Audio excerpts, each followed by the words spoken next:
In this tutorial, I'm going to talk about how to knit the heel for the Arne and Carlos Christmas stocking.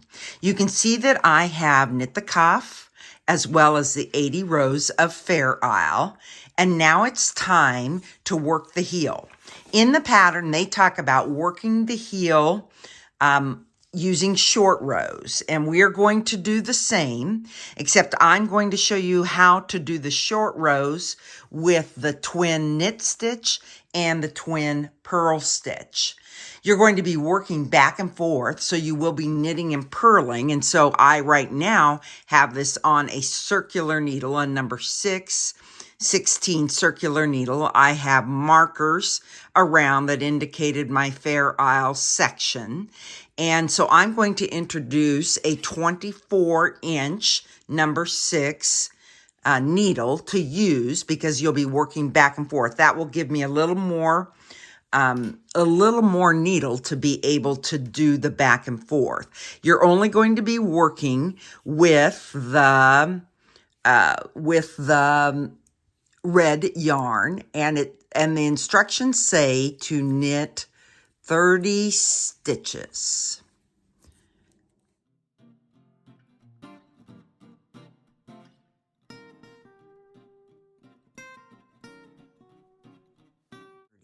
And then I'm going to twin knit the next stitch, because in a wrap and turn, you would slip the stitch and do the turn. So you'll lift the right bar of the stitch below, right leg of the stitch below up onto the needle, and you're going to knit into that, creating a buddy for this stitch. Then you're going to turn and we're going to purl back. Okay, I have purled back, and I purled back across 30. Then I moved on to the next side to do the 30, removing the markers. You have to fuss this just a little bit because you've got your little small cord, your still circumference cord you're working on, and you're working a magic loop. So you can see I kind of created a little bit of a magic loop there to be able to get to these next 30 stitches.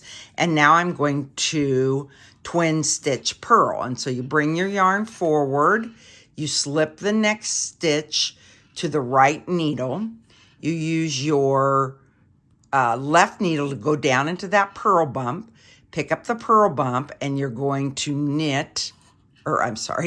purl into that bump, creating a buddy for this stitch, okay? Now at this point, you're gonna be able to drop, you'll have 12 stitches, and you'll put your 12 stitches, you could put them on a holder if you wanted, if you don't want to let that needle just hang.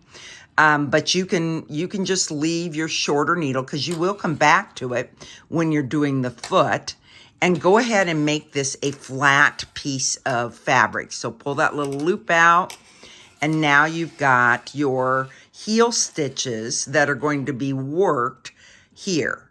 We're going to knit back, and we'll start doing our short rows in this segment. So you may have to create some magic looping to make this work. So when we're ready to go, I'm going to grab the longer needle. I'll push my stitches up on to, sorry for the clinking around there with those needles. I'm gonna make sure you grab your right needle. So it might be advantageous to put that, or even to take the needles off.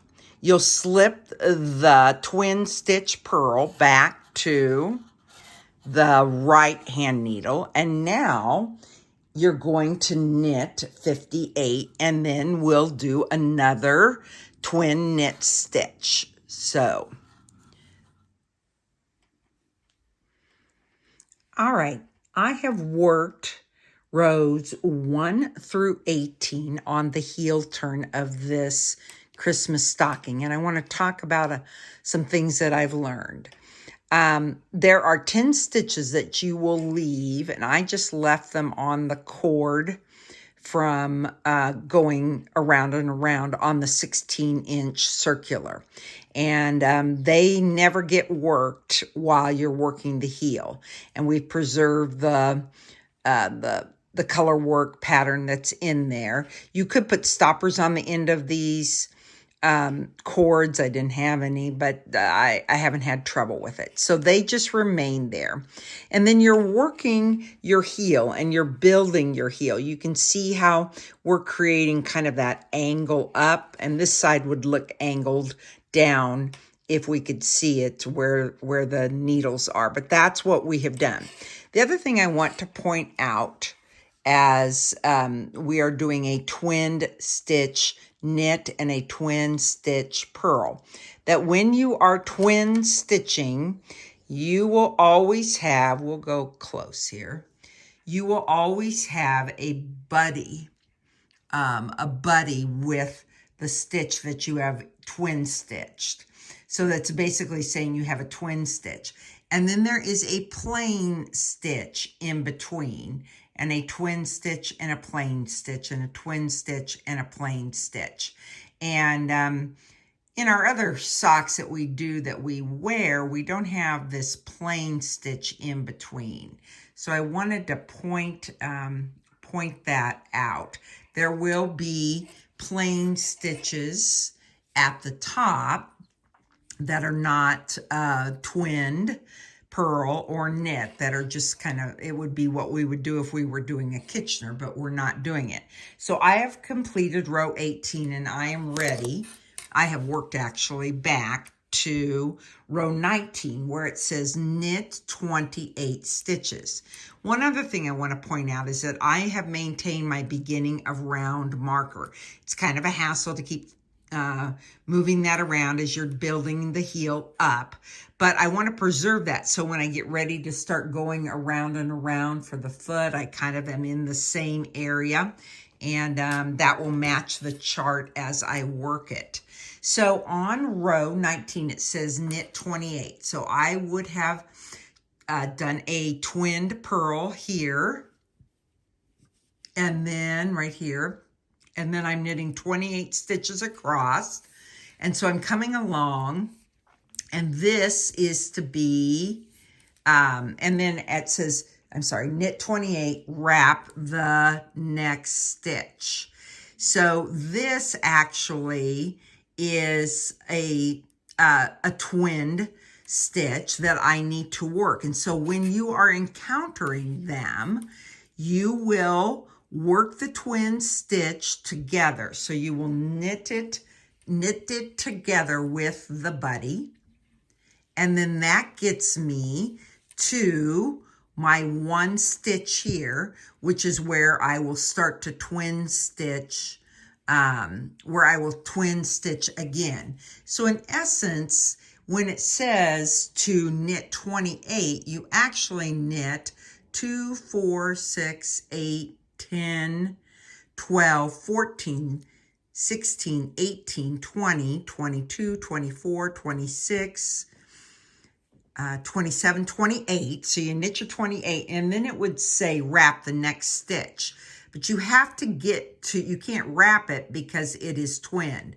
So you knit that together with its buddy, and then you're going to wrap the next stitch. So it's 28, knit together, then do your wrap and turn, or what we would say are twin stitch knit. And to do the twin stitch knit, we lift it up, put it up on the needle, keep your fingernail there to kind of hold it, and then you knit into it, and you leave it there to be worked when we come back. And then when we come back, we're going to work 2 of these, and we'll work to that stitch that needs to be worked.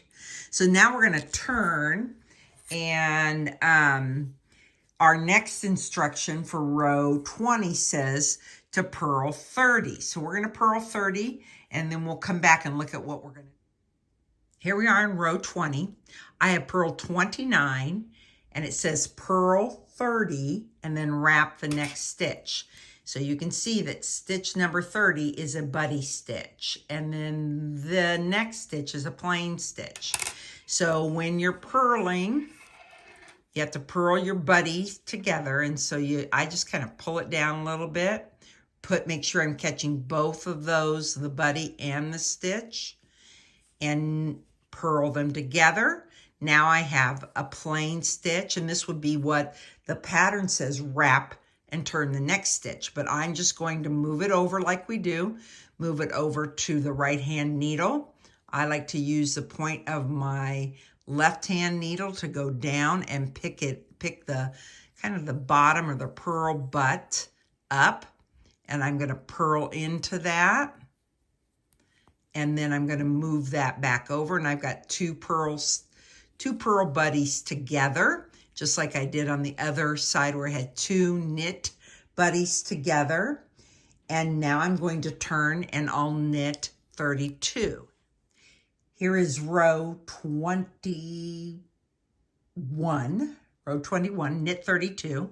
I've knit 30, so 31 and 32 are buddy stitches that need to be knit together, and then you would wrap the next stitch. And so let's look how we were going to pull that down a little bit, and you're going to knit it together. Knit the next one together, because you have to knit them as you come across them. And then this is a wrap and turn. So to wrap and turn on the knit side, to make a twin stitch knit, we go down, pick up that right leg of the stitch, put it up on the needle. I keep my fingernail right here so that they stay apart. Knit through that lifted portion of the stitch, put it back over to create the buddy, turn, and then we will be purling 34. And you'll continue working this way, working your buddy stitches as you come to them. And there are 2 in a row and then a plain one. And that's how it's going to be until you've worked them all. And we'll catch up when we get to that point. Down to my last 4 rows of the heel turn. And I wanted to show you, you can see where we're getting the cupping of the heel. One of the things, this is a bit fussy to just work these stitches, the 60 stitches on one needle. So I find that if I push them all up, then I can kind of work it easier across. It's going to be a little harder to do. Again, we're still leaving those 10 stitches here that will come back and get ready to work in the round. But now I'm ready to purl across, and I'll show you how we finish the heel turn. I had completed row 35, which was knit 60, meaning that I knit the 2 together that were twin stitched here. And then the pattern states to purl 30, wrap, and turn the next stitch. But in this instance, I purled 30, which put me back to my beginning of round marker. I'm going to purl down until I have found my 2 stitches that need to be purled together, my twin stitch purls together, so that I get these worked. And then I'm going to turn around and I will knit back to the beginning of round marker, and then begin round one of my foot chart right here at this beginning. I've also worked at getting the smaller needles back on, and so I will be ready to go round and round. You will have a little bit of a half round here that's extra, but you're not really going to see that when you once you've attached the heel and started to go round and round. And you can see that we've got a nice shape with our heel. You can see now that I'm going round and round for the foot. I had purled down to here, and then I went back the other way, which left a gap. And so I want to show you how to fix that. I'm on round 2 of my foot chart. And so what you'll do is you'll come down here, and you'll come all the way down. It looks really like a big gap. And I'm going to look for the bar. My next 2 stitches are 2 red stitches. So I'm going to look down. I'm going to come down here, see if I can show you. And I'm going to grab, just as deep as the hole is, I'm going to grab a bar down there to cinch that up. And then I'm going to knit, I'm going to put it up on the needle and I'll knit it together. And by golly, that closes that up better. You might even need to do a second stitch.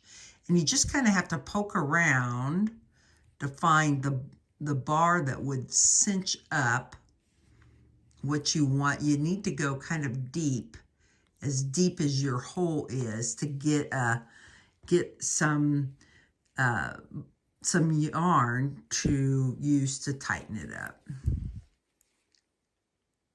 Looks pretty good. Might be a little extra there that I will have to maybe weave in and clean up. But that's one method that you can use to kind of close the holes, not just in your Christmas stockings, but also in your regular hand knit socks.